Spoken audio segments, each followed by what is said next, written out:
Ayo anak-anak, kita ikuti bagaimana merawat tanaman. Yang pertama, mampu memahami cara merawat tanaman di dalam pot. Tujuan pembelajaran yang kedua yaitu teman-teman mampu memahami cara merawat tanaman gantung. Dan yang ketiga, teman-teman mampu memahami cara merawat hutan bakau dan cara merawat pohon mangga.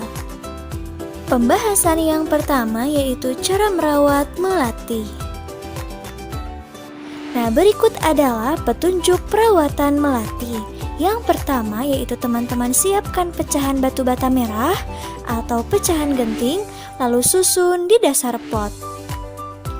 Yang kedua yaitu teman-teman campurkan pasir, tanah, dan pupuk kandang, masing-masing dengan bagian yang sama.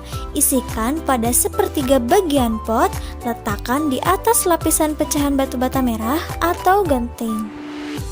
Petunjuk yang ketiga yaitu teman-teman masukkan bibit melati. Sisakan media lama yang masih menempel. Tujuannya agar tanaman dapat beradaptasi dengan media baru. Lalu yang keempat, teman-teman tambahkan campuran pasir, tanah, dan pupuk kandang. Jangan isi pot sampai penuh ya. Sisakan sekitar 2 cm dari bibir pot untuk memudahkan penyiraman. Langkah yang kelima yaitu teman-teman pastikan tanaman dapat berdiri kokoh. Lalu yang keenam, teman-teman siram tanaman dengan air secukupnya.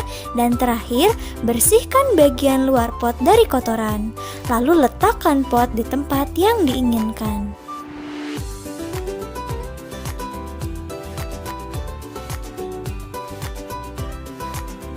Nah, sebelumnya Miss Imas mau nanya nih, teman-teman di sini ada yang tahu nggak ya, tanaman gantung itu apa sih?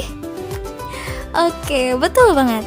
Tanaman gantung adalah tanaman hias yang diletakkan secara menggantung dengan menggunakan tali supaya tidak memakan tempat lebih banyak dan bermanfaat untuk hiasan atau dekorasi ruangan. Tetapi tanaman gantung juga harus kita rawat loh teman-teman. Nah, berikut adalah bagaimana cara kita merawat tanaman gantung. Yang pertama adalah kita harus mengenali tipe tanaman gantung tersebut. Yang kedua, tentukan pot yang sesuai. Yang ketiga, pilihlah tali gantung yang tepat dan kuat. Yang keempat, siram tanaman sesuai kebutuhannya. Yang kelima, pastikan tanaman mendapatkan sinar matahari yang cukup. Yang keenam, menjaga kelembapan tanaman. Yang ketujuh, memberikan pupuk dan nutrisi tambahan. Yang kedelapan, pangkas tanaman secara rutin agar terlihat rapi. Dan yang kesembilan, rajin mengganti media tanam. Pembahasan selanjutnya adalah cara merawat hutan bakau. Oke teman-teman, hutan bakau sering disebut sebagai sabuk hijau. Artinya kawasan hijau yang tumbuh di garis pantai. Nah, teman-teman di sini ada yang tahu tidak ya? Apa sih manfaat hutan bakau? Oke, betul banget. Manfaat hutan bakau yang pertama yaitu untuk melindungi garis pantai dari pengikisan. Manfaat yang kedua yaitu hutan bakau meredam gelombang besar seperti gelombang tsunami dan lain-lain. Nah teman-teman, berikut adalah cara merawat hutan bakau. Nah, ada 2 hal penting yang harus kita lakukan untuk merawat hutan bakau.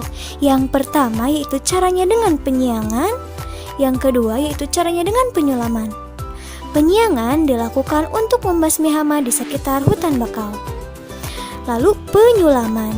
Penyulaman adalah penggantian pohon bakau yang mati. Pohon yang mati diganti dengan bibit atau pohon bakau lain yang umurnya sama dengan pohon yang mati tersebut. Tujuannya apa? Tujuannya kenapa diganti dengan pohon bakau yang seumur? Yaitu agar pohon-pohon bakau dapat tumbuh secara seragam. Pembahasan selanjutnya adalah cara merawat pohon mangga. Nah, pemeliharaan pohon mangga ini cukup mudah ya teman-teman. Nah, pemeliharaannya yang pertama penyiangan, yang kedua pembubunan, yang ketiga pemupukan, yang keempat pemangkasan, dan yang kelima pengendalian hama. Oke, Miss Imas jelaskan satu persatu ya teman-teman. Yang pertama, cara merawat pohon mangga yaitu penyiangan. Penyiangan dilakukan dengan cara mencabut rumput atau tumbuhan liar di sekitar pohon mangga. Hal ini dilakukan agar pertumbuhan pohon mangga tidak terganggu. Langkah yang kedua yaitu pembubunan. Nah, pada saat kita menyiram tanaman mangga, tanah di bawah pohon mangga itu akan merosot terbawa air.